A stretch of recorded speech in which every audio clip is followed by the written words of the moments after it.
Over the years, I've made mistakes that I realized, in hindsight of course, actually strengthen narcissistic tactics of manipulation and help the narcissist in my life become better narcissists. I want you to learn from my mistakes so that you can stop giving these narcissists the ammunition they need to manipulate you.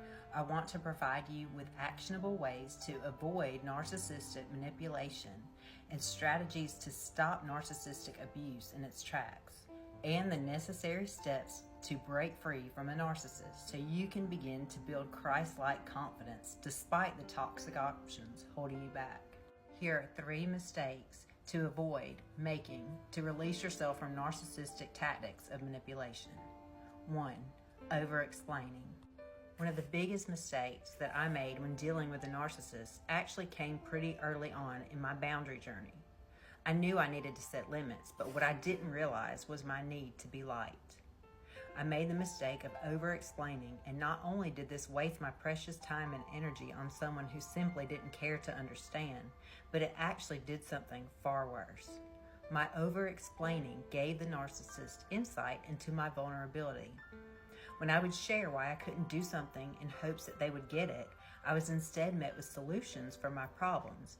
But these solutions were designed to help the narcissist get what they wanted, not what I needed. Over-explaining actually gives the narcissist power by giving them something to respond to. If you feel compelled to over-explain, then try this. Simply repeat what you just said. Scale way back on your sentences because guess what? You do not owe them an explanation. Give the narcissist 0 oxygen for arguing. Snuff them out.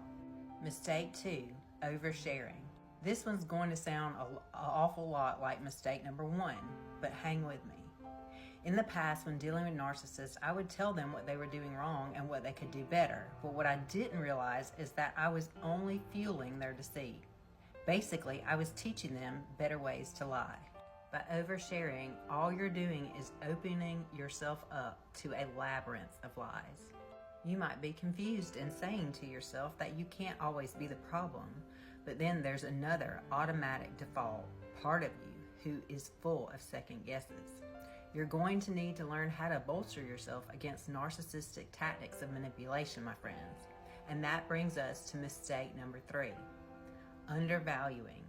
Before I explain what I mean by this, you need to understand something. I never fell for the overt narcissist.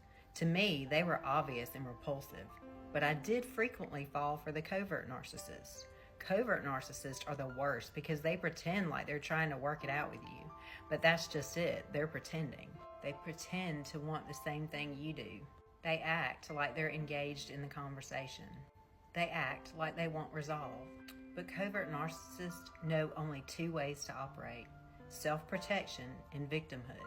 I want you to get better at identifying the narcissist in your life, as well as how to protect yourself when you do identify them. Because here's the thing, I don't want you to stop being a giving person, but I do want you to be able to clearly see when you're being taken advantage of.